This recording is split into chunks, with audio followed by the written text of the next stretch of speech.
Civil मार्ग में आपका स्वागत है। उत्तर प्रदेश और प्रमुख राष्ट्रीय अंतर्राष्ट्रीय करंट अफेयर्स। मतलब अक्सर हम सोचते हैं कि जो सरकारी सम्मान हैं वो सिर्फ साहित्य, कला या खेल तक ही सीमित रहते हैं। लेकिन जरा सोचिए कि अगर एक ही मंच पर अंतरिक्ष विज्ञान के किसी दिग्गज और यूट्यूब के किसी एड्यूटेक स्टार को एक साथ खड़ा कर दिया जाए। अरे वाह, ये तो बहुत ही दिलचस्प कॉम्बिनेशन होगा। बिल्कुल। और इस बार का उत्तर प्रदेश गौरव सम्मान 2025-26 कुछ ऐसा ही सरप्राइज लेकर आया है। हाँ, और देखिए ये बदलाव राज्य के पूरे विजन को दर्शाता है। 24 जनवरी 2026 को, यानी जो यूपी दिवस होता है, उसी मौके पर इन विजेताओं की घोषणा हुई। हाँ, 24 जनवरी को। जी, और याद होगा कि 2021 में जो पुरानी यश भारती पुरस्कार योजना थी ना, उसी का नाम बदलकर इस सम्मान का ये नया स्वरूप तय किया गया था। और इसमें 11 लाख रुपए की सम्मान राशि दी जाती है, राइट? बिल्कुल, 11 लाख रुपए। और इस बार अंतरिक्ष विज्ञान के लिए डॉक्टर सुधांशु सिंह को और एडुटेक क्षेत्र के लिए अलख पांडे को ये सम्मान मिला है। साथ ही साहित्य के लिए रश्मि आर्या और डॉक्टर हरिओम पवार को भी सम्मानित किया गया है। यही तो सबसे दिलचस्प बात है। मतलब साहित्यकार और स्पेस साइंटिस्ट एक ही लिस्ट में। ये स्पष्ट रूप से दिखाता है कि अब फोकस सिर्फ पारंपरिक क्षेत्रों पर नहीं है, बल्कि आधुनिक विज्ञान और तकनीकी शिक्षा को भी बराबर तवज्जो मिल रही है। एकदम सही कहा आपने। और अगर हम इसी वैज्ञानिक छलांग की बात राष्ट्रीय स्तर पर करें तो इसरो से एक बहुत बड़ा अपडेट है। गगनयान मिशन के लिए पहला इंटीग्रेटेड एयर ड्रॉप टेस्ट, जिसे हम IIDT-01 कहते हैं, वो पूरी तरह सफल रहा है। ये बहुत बड़ी अचीवमेंट है। गगनयान का जो पहला मानवयुक्त मिशन है वो 2027 के लिए निर्धारित है। 2027? हाँ, तो ये एयर ड्रॉप टेस्ट उस दिशा में एक बहुत ही क्रिटिकल कदम है। देखिए, जब हम इंसानों को अंतरिक्ष में भेजते हैं तो सबसे बड़ी चुनौती उन्हें सुरक्षित वापस लाना होती है। हाँ, री एंट्री और लैंडिंग। बिल्कुल। पैराशूट डिप्लॉयमेंट और लैंडिंग का जो पूरा मैकेनिज्म है, ये टेस्ट उसी की विश्वसनीयता को साबित करता है। लेकिन स्पेस मिशन हो या फिर हमारी रोजमर्रा की टेक्नोलॉजी, एक चीज है जिसके बिना आज कुछ भी संभव नहीं है, और वो है सेमीकंडक्टर। हाँ, चिप्स के बिना तो कुछ नहीं चलता। सही बात है। तो प्रधानमंत्री द्वारा नई दिल्ली में सेमीकॉन इंडिया 2025 का जो उद्घाटन किया गया है, क्या हम उसे इसरो की इस सफलता से जोड़कर देख सकते हैं? 100% जोड़कर देख सकते हैं। गगनयान जैसे जटिल मिशन हो या फिर भविष्य के AI सिस्टम, हर जगह एडवांस्ड माइक्रोचिप्स की जरूरत होती है। बिल्कुल। जब तक हम चिप्स के लिए दूसरे देशों पर निर्भर हैं, हमारी तकनीकी आत्मनिर्भरता अधूरी है। तो सेमीकॉन इंडिया 2025 का मुख्य उद्देश्य ही भारत के सेमीकंडक्टर इकोसिस्टम को मजबूत बनाना है। मतलब ये दोनों चीजें एक ही विजन का हिस्सा है। हाँ, ये दरअसल एक स्ट्रेटेजिक ऑटोनॉमी यानी रणनीतिक स्वायत्तता के दो अलग अलग मोर्चे हैं। एक तरफ अंतरिक्ष और दूसरी तरफ हार्डवेयर। ये तकनीकी और मानसिक मजबूती की बात हुई, लेकिन अगर हम फिजिकल स्ट्रेंथ और एंड्योरेंस की बात करें तो भारतीय क्रिकेट टीम के लिए एक नया ब्रांको टेस्ट लागू किया गया है। ओहो, ब्रांको टेस्ट, ये तो काफी टफ माना जाता है। हाँ, अब इसके आंकड़े सुनिए। खिलाड़ियों को कुल 1200 मीटर की दौड़ केवल 6 मिनट में पूरी करनी है, और इसमें 20 मीटर, 40 मीटर और 60 मीटर के शटल शामिल हैं। शटल्स हैं इसमें। मेरा सवाल ये है कि एक प्रोफेशनल एथलीट के लिए 6 मिनट में 1200 मीटर दौड़ना सुनने में कोई बहुत बड़ा पहाड़ नहीं लगता। फिर क्रिकेटर्स के लिए ये इतना बड़ा नाइटमेयर या डरावना टेस्ट क्यों माना जा रहा है? यकीनन सुनने में आसान लगता है, लेकिन असल खेल उस शटल रन के मैकेनिज्म में है। ये कोई ट्रैक पर होने वाली सीधी दौड़ तो है नहीं। हाँ, रुकना पड़ता है बीच में। बिल्कुल, खिलाड़ी को 20 मीटर दौड़कर रुकना है, जमीन छूनी है, वापस मुड़ना है, फिर 40 मीटर दौड़ना है, फिर मुड़ना है। मतलब मोमेंटम बार बार टूटता है। एकदम सही। इस तरह बार बार अपनी पूरी स्पीड को जीरो पे लाना और फिर से स्प्रिंट करना, ये मांसपेशियों में बहुत तेजी से लैक्टिक एसिड भर देता है।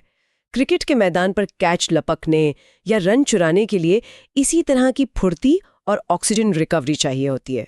अच्छा, तो ये गेम सिचुएशन को मिमिक करता है। हाँ, ये टेस्ट खिलाड़ी की कार्डियो फिटनेस का सबसे निर्मम तरीके से आकलन करता है। मतलब ये सिर्फ भागने का नहीं, बल्कि अचानक रुकने और मुड़ने का टेस्ट है। फिजिकल एंड्योरेंस की इसी बात से मुझे एक और तरह के एंड्योरेंस की याद आ रही है, और वो है कृषि और किसानों का एंड्योरेंस। हाँ, वो भी एक अलग ही स्तर की मेहनत है। बिल्कुल।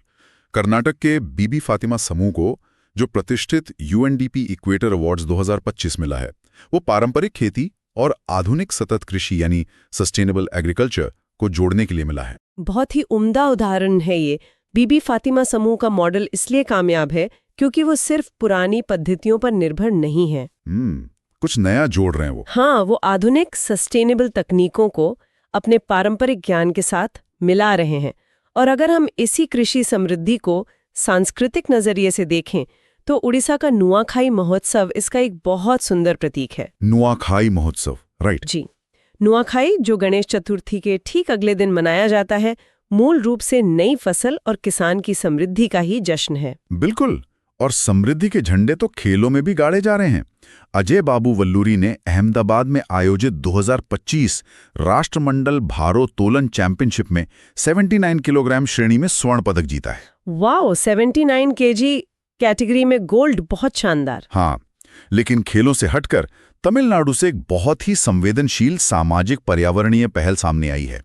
वहां हाथियों और महावतों के कल्याण के लिए महावत गांव स्थापित किए जा रहे हैं। ये बहुत जरूरी कदम है। अक्सर हम सिर्फ वन्यजीवों की बात करते हैं, महावतों की बात कम ही होती है। बिल्कुल, इस पहल का विजन यही है कि आप जानवर का संरक्षण उसके केयर टेकर को नजरअंदाज करके नहीं कर सकते। लॉजिकल है। हाँ, एक हाथी का स्वास्थ्य काफी हद तक उसके महावत की मानसिक और आर्थिक स्थिति पर निर्भर करता है।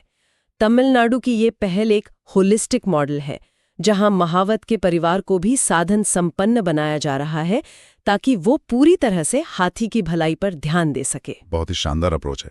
जमीनी स्तर पर लोगों के इसी तरह के सशक्तिकरण को प्रशासन किस तरह सपोर्ट कर रहा है, ये देखना भी दिलचस्प है। रियल एस्टेट सेक्टर में एक बड़ा बदलाव किया गया है। हाँ, वो डिजिटल चेकपोस्ट वाला नियम। बिल्कुल, अब डिजिटल चेकपोस्ट की व्यवस्था लागू कर दी गई है, जिसमें प्रॉपर्टी रजिस्ट्रेशन के लिए आधार आधारित ऑथेंटिकेशन अनिवार्य हो गया है। कहा जा रहा है कि इससे बेनामी संपत्तियों पर रोक लगेगी। लेकिन ये काम कैसे करेगा? देखिए, पहले अक्सर कागजों पर फर्जी या मृत लोगों के नाम से संपत्तियां रजिस्टर कर ली जाती थीं। जिन्हें हम बेनामी संपत्ति कहते हैं। जी, अब क्योंकि आधार ऑथेंटिकेशन में बायोमेट्रिक वेरिफिकेशन जुड़ा है, तो हर प्रॉपर्टी को एक ऐसे जीवित व्यक्ति से लिंक करना होगा जिसका वेरिफिकेशन रियल टाइम में हो सके। मतलब कोई घोस्ट ओनर नहीं हो सकता अब। एकदम सही। तकनीकी रूप से किसी अनाम या फर्जी व्यक्ति के नाम पर प्रॉपर्टी ट्रांसफर करना अब असंभव हो जाएगा। यह डिजिटल चेक पोस्ट उसी फर्जीवाड़े को रोकने का एक अचूक फिल्टर है। यानी गवर्नेंस में डिजिटल दखल बढ़ रहा है। इसी के समानांतर वित्तीय सशक्तिकरण पर भी जोर है। बिहार सरकार ने मुख्यमंत्री महिला रोजगार योजना शुरू की है। जी, महिला उद्यमियों के लिए। हाँ, जिसमें महिला उद्यमियों को 10,000 रुपए की पहली किश्त दी जाएगी और हर 6 महीने में उनकी प्रगति जांची जाएगी।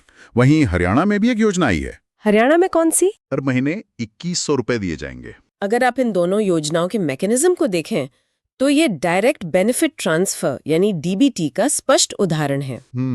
सीधा अकाउंट में पैसा। हाँ, इसका सीधा सा लॉजिक ये है कि जब आर्थिक सहायता बिना किसी बिचौलिए के सीधे लाभार्थी के खाते में पहुंचती है तो उसका इम्पैक्ट बहुत तेज और पारदर्शी होता है। और करप्शन के चांस भी कम होते हैं। बिल्कुल। साथ ही बिहार की योजना में जो 6 महीने के नियमित मूल्यांकन का प्रावधान है, वो सुनिश्चित करता है कि पैसा सही दिशा में निवेश हो रहा है। बहुत बढ़िया। अब डिजिटल सशक्तिकरण का एक और बहुत शानदार उदाहरण है आदिवाणी पोर्टल।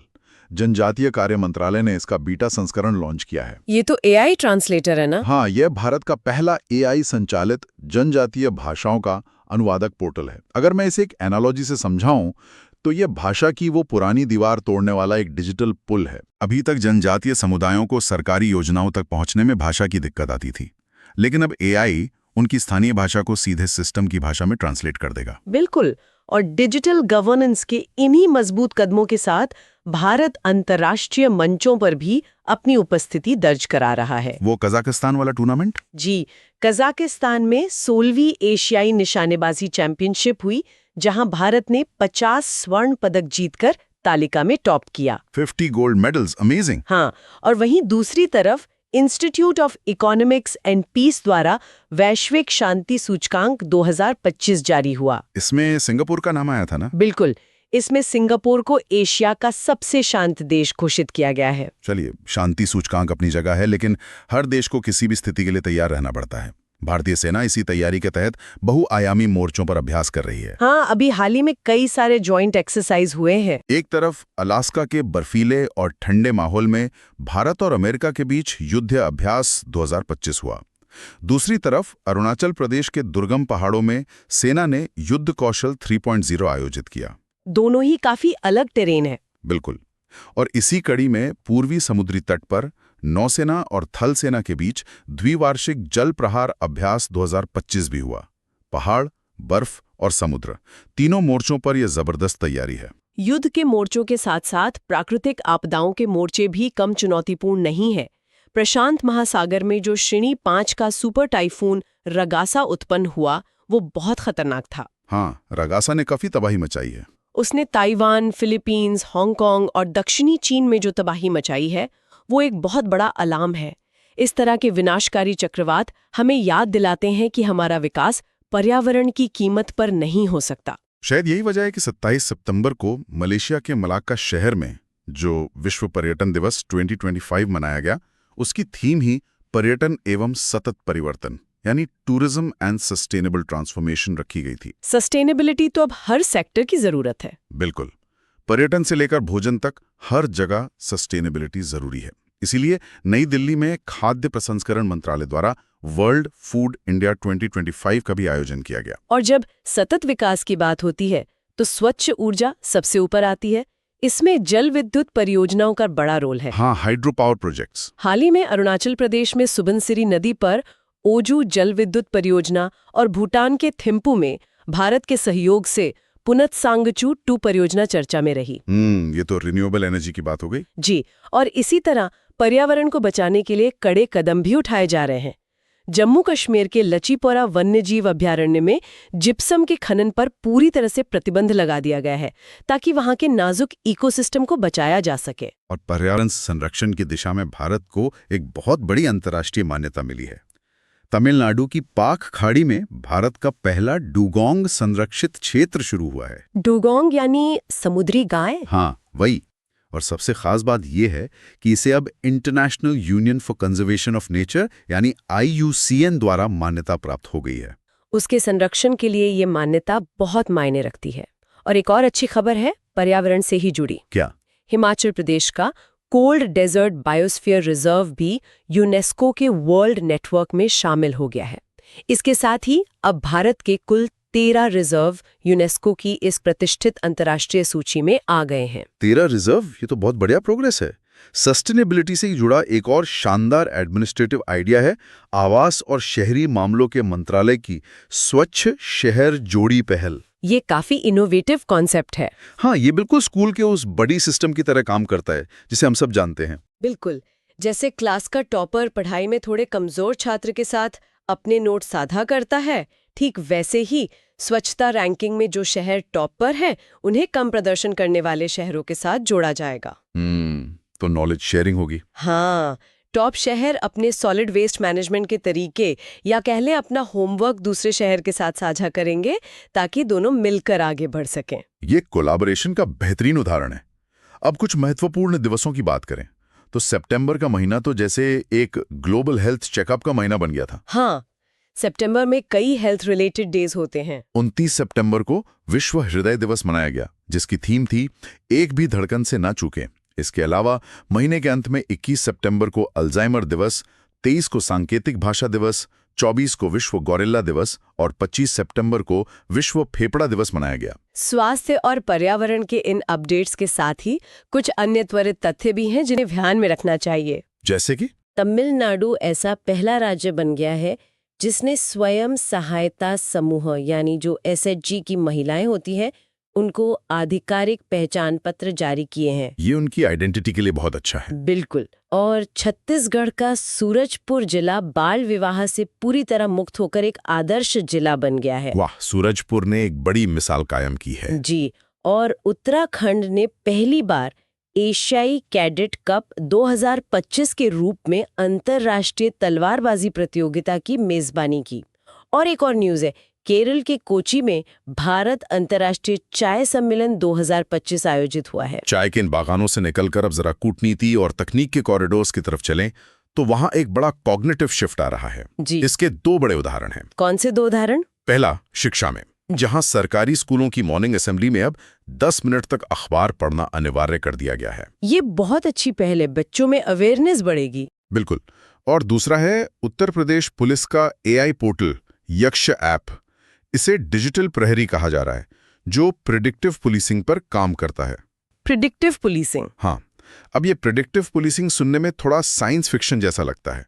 मेरा मतलब है, क्या ये ऐप भविष्यवाणियां करता है कि अपराध कहाँ होगा? देखिए, ये भविष्यवाणियां नहीं है, बल्कि ये पूरा डेटा का खेल है। पारंपरिक पुलिसिंग हमेशा रिएक्टिव होती है, यानी क्राइम हुआ फिर पुलिस पहुंची। हाँ, आमतौर पर ऐसा ही होता है। लेकिन यक्ष ऐप जैसे सिस्टम सालों के पुराने क्रिमिनल रिकॉर्ड्स, एफआईआर के पैटर्न, समय और इलाकों का डेटा एनालाइज करते हैं। डेटा माइनिंग करते हैं। बिल्कुल, ये बता देते हैं कि किस इलाके में और किस वक्त क्राइम का रिस्क सबसे ज्यादा है। इससे पुलिस अपनी गश्त पहले से वहां बढ़ा सकती है। ये अपराध को होने से पहले रोकने का एक साइंटिफिक तरीका है। और पुलिसिंग के इसी मॉडर्नाइजेशन को अंतर्राष्ट्रीय स्तर पर देखें तो नारकोटिक्स कंट्रोल ब्यूरो यानी एनसीबी ने पहली बार इंटरपोल का सिल्वर नोटिस जारी किया है। ये भी काफी नई चीज है। इसका क्या काम है? सिल्वर नोटिस का फोकस अपराधी को पकड़ने से ज्यादा उसकी आपराधिक संपत्तियों पर होता है। संपत्तियों पर? हाँ, मान लीजिए किसी ने फाइनेंशियल फ्रॉड किया और पैसा विदेश भेज दिया, तो ये नोटिस उन छिपी हुई संपत्तियों का पता लगाने और उन्हें ट्रैक करने के लिए काम आता है। ये वित्तीय अपराधों की रीढ़ तोड़ने का एक आधुनिक टूल है। समझ गया। वित्तीय ताकत की बात करें तो कूटनीतिक मोर्चे पर भारत ने एक बड़ा कदम उठाया है। दुबई में जो 28वीं यूनिवर्सल पोस्टल कांग्रेस हुई, उसमें भारत ने वैश्विक डाक क्षेत्र के विकास के लिए 10 मिलियन अमेरिकी डॉलर की घोषणा की है। इस तरह के मंचों पर इतना बड़ा योगदान कूटनीतिक दृष्टि से बहुत अहम है। बिल्कुल, ग्लोबल प्रेजेंस दिखती है इससे। हाँ, ये दिखाता है कि भारत अब सिर्फ नीतियों का पालन करने वाला नहीं, बल्कि वैश्विक संचार और लॉजिस्टिक्स के मंच पर नीतियां तय करने वाला देश बन रहा है। ग्लोबल स्टेज पर कुछ अन्य दिलचस्प खबरें भी हैं, जैसे गुयाना में इरफान अली नए राष्ट्रपति चुने गए हैं। और रूस में जापद सैन्य अभ्यास हुआ, जिसमें भारतीय टुकड़ी का नेतृत्व हमारी कुमायूं रेजिमेंट ने किया। खेल में भी एक अपडेट है। बिहार के राजगीर में हुए पुरुष हॉकी एशिया कप 2025 में भारत ने दक्षिण कोरिया को 4-1 से हराकर चौथी बार खिताब जीता। चौथी बार, बहुत बढ़िया। हाँ, और एक बहुत ही अनोखी खबर वेटिकन से आई है। पोप फ्रांसिस ने किशोर कार्लो एक्यूटिस, जिन्हें गॉड इन्फ्लुएंसर भी कहा जाता था, उन्हें विश्व का पहला मिलेनियल संत घोषित किया है। ये तो शायद इतिहास में पहली बार है जब इंटरनेट जनरेशन के किसी युवा को इस तरह की धार्मिक मान्यता मिली है। हाँ, मिलेनियल संत। ये पीढ़ियों के बदलते परिदृश्य का बहुत रोचक उदाहरण है। परिदृश्य तो भारत के स्वास्थ्य और विकास के फ्रंटियर पर भी बदल रहे हैं। हिमाचल प्रदेश साक्षरता में एक नया रिकॉर्ड बनाते हुए त्रिपुरा, मिजोरम और गोवा के बाद पूर्ण कार्यात्मक साक्षरता वाला देश का चौथा राज्य बन गया है। ये एजुकेशन के लिए एक बड़ा माइलस्टोन है। और मेडिकल टेक्नोलॉजी में भी हम आगे बढ़ रहे हैं। AIIMS दिल्ली में द विंची सर्जिकल रोबोट का उद्घाटन हुआ है। द विंची रोबोट ये किस काम आता है? ये सर्जरी के लिए है। इसके आते ही एम्स दिल्ली भारत का एकमात्र ऐसा संस्थान बन गया है जिसके पास 2 समर्पित रोबोटिक सर्जिकल प्रणालियां हैं। अच्छा, 2 सिस्टम्स हो गए अब। जी, द विंची रोबोट सर्जन्स को ऐसी सटीकता देता है जो इंसानी हाथों से संभव नहीं, खासकर जटिल और बारीक ऑपरेशंस में। मेडिकल साइंस के साथ साथ प्रशासन की स्पीड भी बढ़ रही है। लखनऊ, तिरुवनंतपुरम, त्रिची, कालीकट और अमृतसर हवाई अड्डों पर फास्ट ट्रैक इमिग्रेशन कार्यक्रम शुरू किया गया है ताकि यात्रियों का समय बच सके। ये यात्रियों के लिए बहुत बड़ी राहत होगी। और दूसरी तरफ हमारी प्राकृतिक विरासतें हैं। आंध्र प्रदेश के लाल रेत के टीले, जिन्हें एरामेटी डिब्लू कहा जाता है, उन्हें यूनेस्को की अस्थायी सूची में शामिल कर लिया गया है। प्राकृतिक संसाधनों की इसी खोज में एक बड़ा सामरिक कदम कार्ल्सबर्ग रिज को लेकर उठाया गया है। कार्ल्सबर्ग रिज, ये हिंद महासागर में है ना? हाँ, हिंद महासागर में स्थित इस रिज में पॉलीमेटालिक सल्फर नोड्यूल्स की खोज के लिए भारत ने इंटरनेशनल सी बेड अथॉरिटी यानी ISA के साथ समझौता किया है। Deep sea mining? जी, भविष्य की जो हमारी तकनीकें हैं उनके लिए इन गहरे समुद्र के खनिजों की सख्त जरूरत पड़ने वाली है। और शायद इन्हीं भविष्य की तकनीकों को ग्राउंड लेवल तक ले जाने के लिए नीति आयोग ने अपनी फ्रंटियर 50 पहल शुरू की है। फ्रंटियर 50 इसमें क्या है? इस इनिशिएटिव के तहत देश के 50 सबसे आकांक्षी या कह लें पिछड़े जिलों में AI, ड्रोन और ब्लॉकचेन तकनीक को बढ़ावा दिया जाएगा। बीच पर्यावरण का संतुलन सबसे जरूरी है। हाँ, वो तो है। तंजानिया और केन्या की सीमा पर स्थित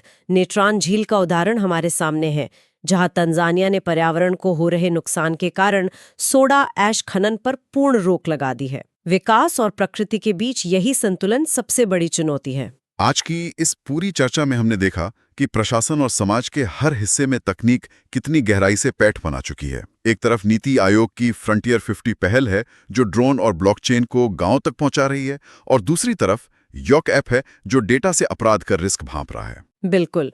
और यहीं पर एक बहुत बड़ा सवाल खड़ा होता है। जिस तेजी से डेटा और एआई हमारी पुलिसिंग और रोजमर्रा की नागरिक सुविधाओं का हिस्सा बन रहे हैं, वो दिन दूर नहीं जब ये तकनीक हमारे व्यवहार का भी सटीक अनुमान लगाने लगेगी। सही कहा। अगर एक ऐप आज ये बता सकता है कि क्राइम कहाँ होने की संभावना है, तो कल शायद ये भी बताने लगे कि क्राइम कौन कर सकता है। इस तरह के तकनीकी विकास से